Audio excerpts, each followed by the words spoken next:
땅에서 죽었더라. 아멘. 셈의 족보 이야기가 다시금 기록되고 있습니다. 셈은 100세 곧 홍수 후 2년에 아르박사스를 낳았고 그 이후에 500년을 지내며 자녀를 낳았다 그랬는데, 이제 데라까지 내려갈수록 그 연수가 점점 줄어들고 있습니다. 족보 이야기는 늘 흐름이 있고 그 하나님의 계획을 보여주는 것이죠. 역대기 족보에서도 왜 아담부터 시작하느냐, 그 족보가 무슨 의미가 있느냐, 하나님의 섭리와 계획 아래에 있는 백성이다, 근본을 알고 정신을 차려라, 그런 말이죠. 지금 내가 어렵고 힘들다고 해서 길을 잃어버리지 말고 내가 어디에서 와서 어디로 가는지를 찾아라. 그러면은 희망을 가질 수 있다. 이게 족보 이야기가 그런 거죠. 오늘 이 족보 이야기도 어디로 가고 있느냐? 아브라함을 향해 가고 있다는 거죠. 사무엘 상하도 사무엘에 대한 이야기가 쓰여 있는 거잖아요. 사실은 다윗의 이야기를 하기 위한 거예요. 사무엘이 왜 등장하느냐? 다윗에게 기름을 부은 것을 말하려고 사무엘이 등장하고, 또 사무엘의 어머니 한나 이야기가 나오는 거죠. 여기에서도 마찬가지로 아브라함 이야기를 하고 싶은 거예요. 하나님께서 아담과 하와를 창조하시고 그들에게 복을 주시고 생육하고 번성하라 그랬는데, 이 하나님의 말씀을 어기고 선악과 사건을 이루게 되고 하나님의 심판을 받아서 쫓겨나게 되고, 쫓겨날 때에 또 하나님은 심판과 더불어서 구원의 징표를 보여주시는 게 가죽옷을 또 해 입히시고,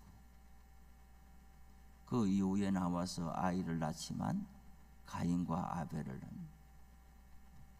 가인이 아벨을 죽이게 되고, 가인은 최초의 살인자가 되고, 그 죄인도 하나님이 또 불쌍히 여기셔서 그의 생명을 보존시켜주고 표를 주어서 유리방황하는 중에서도 죽지 않게 지켜주시고, 또 노아에까지 이르면은 다 하나님이 멸절해야 하지만은 그 씨를 또 남겨주시잖아요. 노아의 8 식구를 또 건져 올리셔서 방주에 들어가게 하시고, 그리고 인류의 역사가 중단되지 않도록 계속해서 하나님의 역사를 이어가시는 거죠.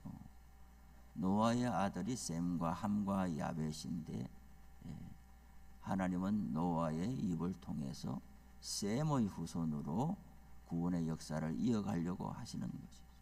노아가 그렇게 당대의 의인이고 하나님과 동행하고 완전한 자다 그랬는데, 엄청난 홍수 사건을 겪고 나서도 농사짓고 포도주를 만들어 먹고 자식을 저주하고 자신의 허물은 생각지 아니하고 자신의 명예를 실추됐다 이것만 생각하고 부모가 자식을 저주하는 선례를 또 남겨준 게 노아이죠. 그렇지만 그것 또한 하나님의 섭리 가운데 그 이후로 셈을 축복했는데, 그 셈의 후손으로 구원의 계보가 이어지죠. 그러면 이제 셈의 족보에서 계속 자손들이 번성하고 흘러가게 되는데, 그들은 믿음 생활을 어떻게 하게 되었을까요?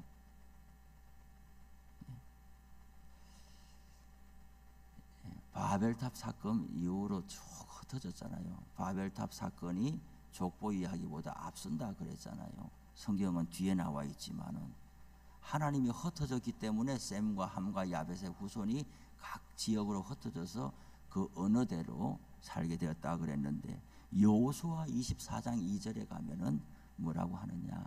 여호수아의 입을 빌려서 하나님은 아브라함의 아버지 데라가 강 저쪽 강 저쪽 티그리스 유프라테스 강 저쪽에 있을 때에 다른 신들을 섬겼다 그랬어요.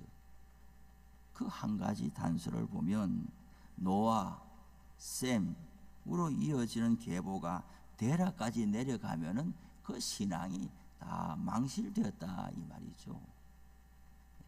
갈수록 어려움을 겪고 세월이 흘러갈수록 그 청출어람, 제자가 스승보다도 더 뛰어난, 자식이 부모보다도 더 훌륭한 그런 계보로 이어지면 좋지만은 그런 일이 참 희귀하더라 이 말이죠. 훌륭한 부모 밑에 더 훌륭한 자식이 나면은 더 좋겠지만 어쩐 일인지 경험적으로 봐도 그런 일이 참 희귀하더라 이 말이죠. 왜 그럴까요? 자식이 아버지 좋은 모습을 보면 자식은 더 훌륭하게 돼야 될 텐데 그런 일이 별로 없더란 말이죠. 큰 나무 밑에 더 큰 나무가 자랄 수 없나요? 한경직 목사님 아들 뭐 하는지 아세요? 한경직 목사님은 우리 교단에 정말 성자와 같은 분 아니에요? 종교계의 노벨상이라고는 템플턴 상도 받으시고 우리나라에 유일하지 않아요. 얼마나 훌륭한데 그 아들도 목사님이에요.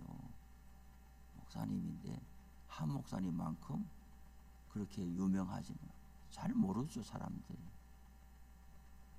또 제가 책을 쭉 보니까 한경직 목사님은 아들을 보고 일찍이 너는 저 멀리 가 있어라.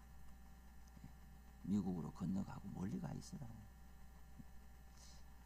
아버지가 너무 훌륭하니까 흔히 요즘 말하면 세습이라든지 아버지의 덕을 입어서 살아가고자 하는 그런 마음을 일찍이 버리라. 너는 멀리 가라.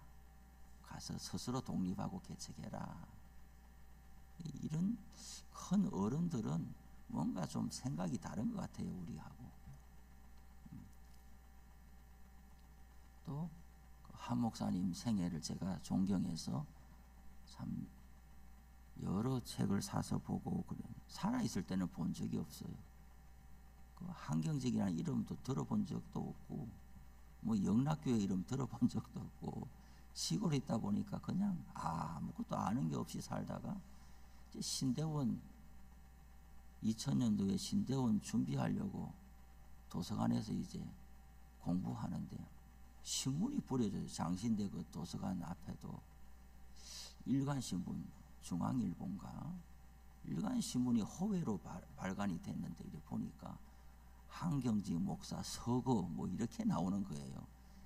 아니 뭐 기독교 신문도 아니고 일반 신문에서 무슨 목사 죽었다고 서거란 말이 등장하냐. 대통령이 죽은 것도 아닌데. 그래서 제가 누구냐 이 사람이 하고 좀 찾아보면서 깜짝 놀랐어요. 한 목사일 뿐만 아니라 우리 나라와 민족을 정말 살려낸 그 은인이구나. 그러면서 이제 영락교회 가가지고 그 추모기 장례가 있으니 이제 추모 기간 일주일간인가 하는데 그 유심히 봤어요. 살아생전에 인터뷰한 것도 다 보고 또 도서관 서점에 가서 책도 사서 읽고 하면서 집중적으로 저도 공부를 했어요. 그 인물에 대해. 야 너무나 참 훌륭하십니다. 그런데 이 한 목사님은 2000년까지 거의 100살을 살았지만은 그 사모님은 70몇 년도에 돌아갔다. 70몇 년도에 돌아가도 그 당시에 나이가 70이 넘게 살았으니 장수한 거지요. 70년대에 나이 70까지 살았으면 오래 살았다고. 한 목사님은 특이한 경우고 1902년도생인데 2000년까지 살았으면 좀 특이한 복이 드물게 장수한 경우고 보통은 1900 사모님이 또 나이가 더 많거든요. 그런 걸 보면 장수하셨는데 그래도 그 이제 인터뷰를 보니까 한 목사님이 사모님이 옆에서 같이 시간을 보낸 게 돌아가기 한 3개월 전에 병으로 사모님이 누워 있을 때 그때 간호하느라고 있던 거 이외에는 같이 6.25 때도 또 한 목사님은 또 다른 데, 사모님은 서울에 남고 한 목사님은 또 다른 데 가 계시고 유학 가느라고 또 딴 데 미국 가 있고 그래서 참 존경받고 이렇게 사람들에게 우러러봄을 받는 사람의 어떤 개인의 일생들은 그 인간적인 참 소소한 즐거움들은 다 이렇게 내려놓지 않았나 그런 생각을 보게 돼요. 가정도 그렇고. 그렇죠. 그래 훌륭한 사람들은 우리가 그 자녀들이 어떻게 자라갔나 잘 몰라요. 한 목사님의 자녀가 잘못됐다는 게 아니라 한 목사님이 의도적으로 아버지 후광을 기대하지 말고 너는 저 멀리 떨어져서 아버지 없는 것처럼 살아라. 그 당시는 그랬더라고요. 그런데 그와는 조금 맥락이 다르지만은 데라는 노아, 셈, 계보로 이어지는 후손인데 우상장사를 하고 또 다른 신들을 섬기고 그러다가 27절 이하에 내려가 보니까 다시 데라의 족보는 이러하니라. 성경에 아브라함의 족보를 말하지 않아요. 이 창세기에서 족보라는 말이 이제 톨레도토라는 말인데 계보라는 말도 족보라는 말도 있고 이 10가지 이는 계본이라 하면서 이걸 소개하고 있는데 10가지를 소개하거든요. 창세기는 50장으로 되어 있지만 이 톨레도토 족본이라 이 말을 중심으로 단락이 나누어지는 거거든요. 그러면은 또 이 족본이라 할 때 이것은 하나의 시대를 새로 여는 의미가 있는 거거든요. 그런데 아브라함의 족본이라 이렇게 하지 않고 데라의 족본이라 하고 이 단락을 끝내고 있거든요. 데라는 우상 숭배하고 다른 신을 섬겼던 사람인데 어떻게든 그러면 데라가 되게 훌륭한 사람이네. 그게 아니고 시종일관 아브라함을 말하고 싶은 거예요. 우상 숭배하는 사람의 아들이 아브라함 아니에요. 그러니 사사시대도 마찬가지고 그 시대와 그 가정이 얼마나 암울한가, 인물이 나올 수 없는 환경인가 하는 것을 밑그림으로 보여주는 거예요. 다윗이 등장할 그 밑배경도 사무엘의 아들이 이렇게 망가지고 말이죠.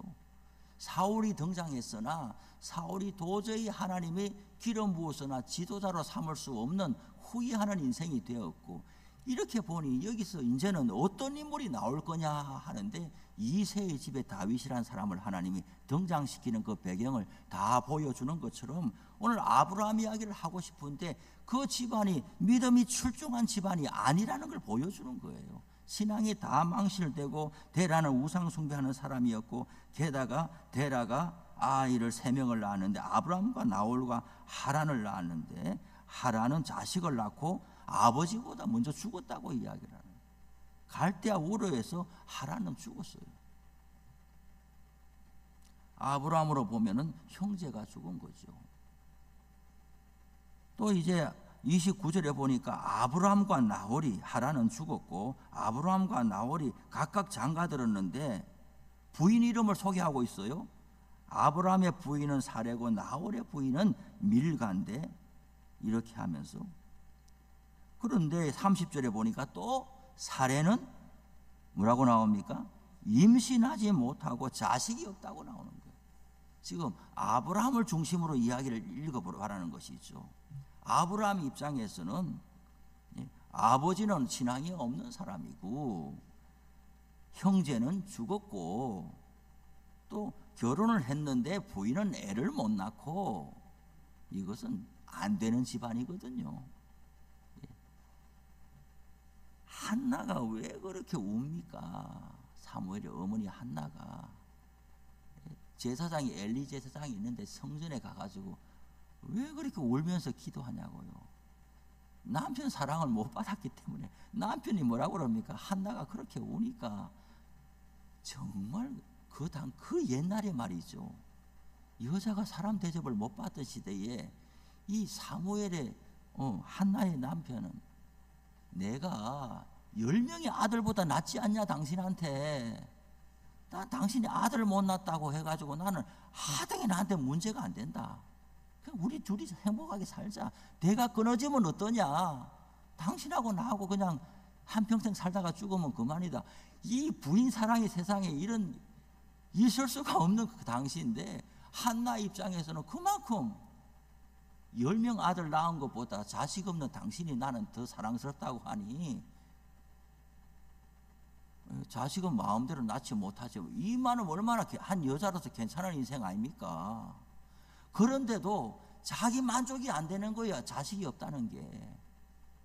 그래서 성전에 가서 막 하나님 앞에 울며 기도하는데, 이 신앙 없는 엘리 제사장이 성도가 와서 기도하는데, 기도하다가 우는데, 기도하는지 우는지도 분간이 안 되는 영적인 눈이 멀어버린 엘리 제사장,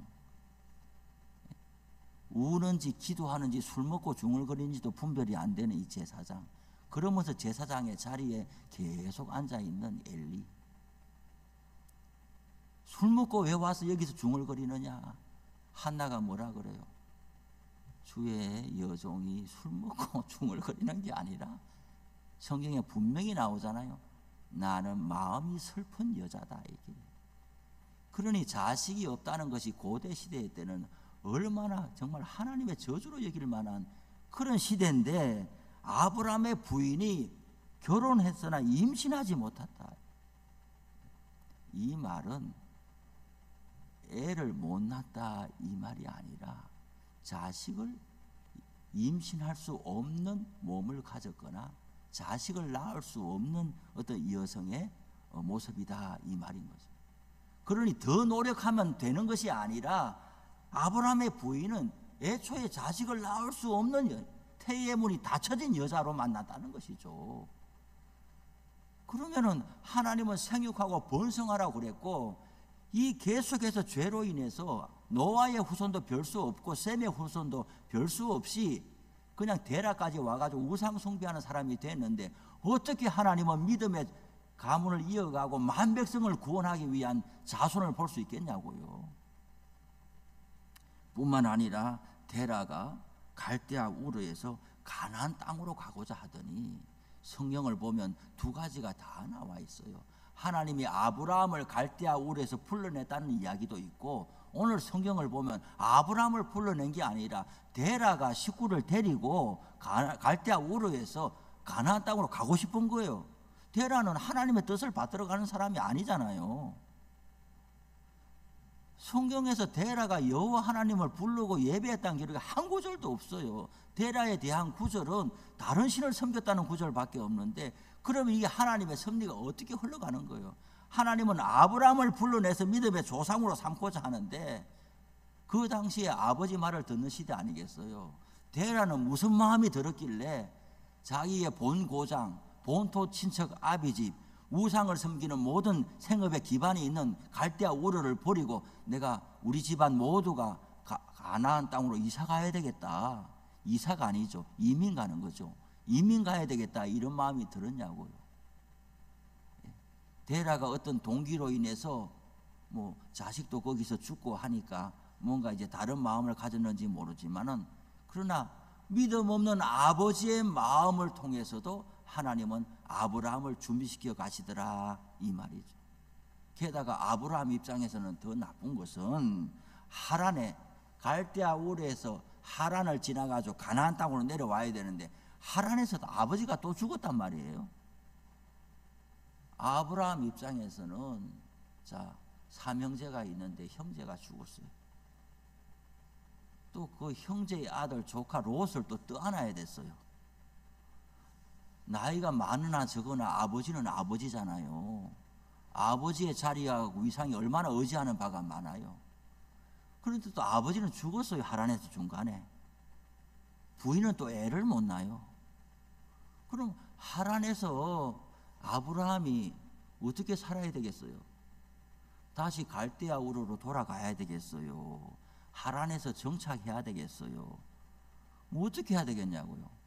그런데 하나님은 하란에서 아브라함을 가나안 땅으로 가라고, 창세기 12장의 1절에 그 대마개를 여는 하나님의 말씀은 하란에서 불러내, 아버지가 죽고 나서 하란에서 불러냈다고 보는 것이죠.